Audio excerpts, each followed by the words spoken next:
Hi, this is Cindy, and we're on week 12 of reading the Bible in a year. This week's readings are Deuteronomy and Psalms, and of course, day 7 is your catch-up day. Blessed or cursed. In Deuteronomy 28, we find Moses presenting the nation of Israel with two options. The God who made a covenant with the children of Israel gives them a choice to be blessed or cursed. If given that choice, quite naturally, we choose to be blessed, because we all want to be blessed, but you have to ask yourself, have you positioned yourself to be blessed? The word of the Lord came to Moses to tell the children of Israel that if they listened diligently to the voice of the Lord and were watchful to do all his commandments, then all of these blessings would come upon them. Many of us listen to the word week after week, but how much of it do we really hold on to or apply to our lives? How much of it do we take as a living word of God? I don't know about you, but I'm at a place in my life where I can't afford to take any more detours. I can't afford to waste time or make any more mistakes.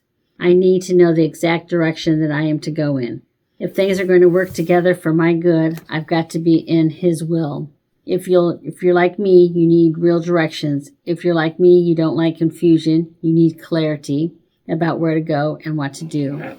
Well, in order to position yourself for the blessing of God, you've got to learn how to recognize the voice of God and listen to what he says.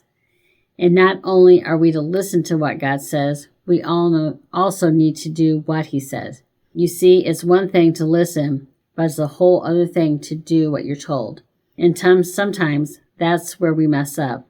We don't mind listening. In fact, we show up faithfully every week to listen, but we miss the mark when it comes to doing.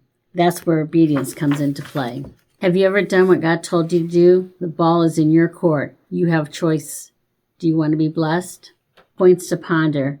1. Have you positioned yourself to be blessed? Are you listening and doing?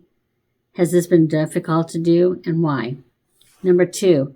Have you ever felt that you were more cursed than blessed? How do you reverse the curse? And action for this week. 1. Make a list of your blessing and make it a point to thank God for each one of them every day this week.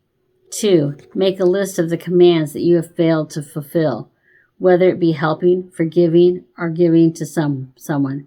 Begin to cross them off your list one by one this week. Thank you, and we'll see you next week.